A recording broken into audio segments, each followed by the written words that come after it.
جب ان پہ مصیبتیں آئیں، مشکلیں آئیں، پھر انہوں نے کیا کیا کہ گر کے سجدے میں سب نے یہی عرض کی، گر کے سجدے میں سب نے یہی عرض کی، تیرے بندوں کا تیرے سوا کون ہے، سب کا داتا ہے تو، سب کو دیتا ہے تو، تیرے بندوں کا تیرے سوا کون ہے، اور کون مردود ہے کون مقبول ہے، بے خبر کیا خبر تجھ کو کیا کون ہے، کون مردود ہے کون مقبول ہے، بے خبر کیا خبر تجھ کو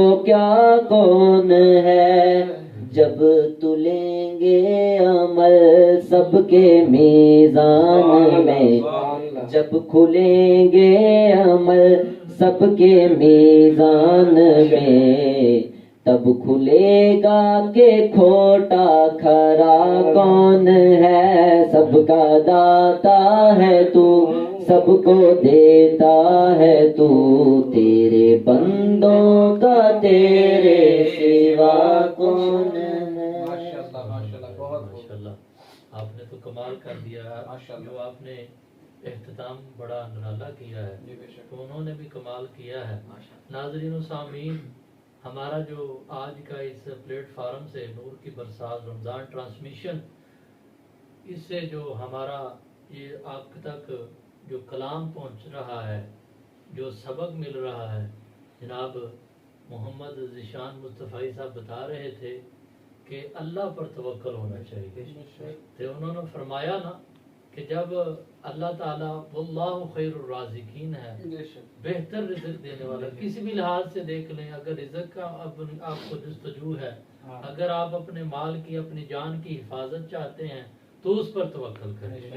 توکل اس طرح کو ہو تو جیسے کہ متوکل ہونا چاہیے، یعنی کہ وہ قادر مطلق ہے تو ہمیں چاہیے کہ اس طرح کا توکل ہم کریں۔ تو ناظرین و سامعین، ہمارے اس سیگمنٹ کا، ہمارے پروگرام کا وقت اختتام کی طرف جا رہا ہے، تو میں یہی کہوں گا کہ نگاہ عشق و مستی میں وہی اول وہی آخر، یعنی اگر کسی نے دیکھنا ہے تو یہی کہے کہ نگاہ عشق و مستی میں وہی اول وہی آخر، وہی قرآن وہی فرقان وہی یاسین وہی طٰہٰ۔ علامہ اقبال نے جو نقشہ کھینچا ہے وہ آپ سب کا جو موضوع، جو آپ کا موضوع سخن ہے، اس کا لب لباب اس کے اندر۔ تو اللہ تعالیٰ ہم سب کا حامی و ناصر ہو۔ اللہ تعالیٰ آپ سب ناظرین و سامعین کی جو دعائیں ہمارے ساتھ ہیں، اللہ تبارک و تعالیٰ کی طرف سے ہم مدعو ہیں کہ اللہ تبارک و تعالیٰ بوسیلہ مصطفیٰ ہم سب کے علم میں، سوز میں برکتیں عطا فرمائے۔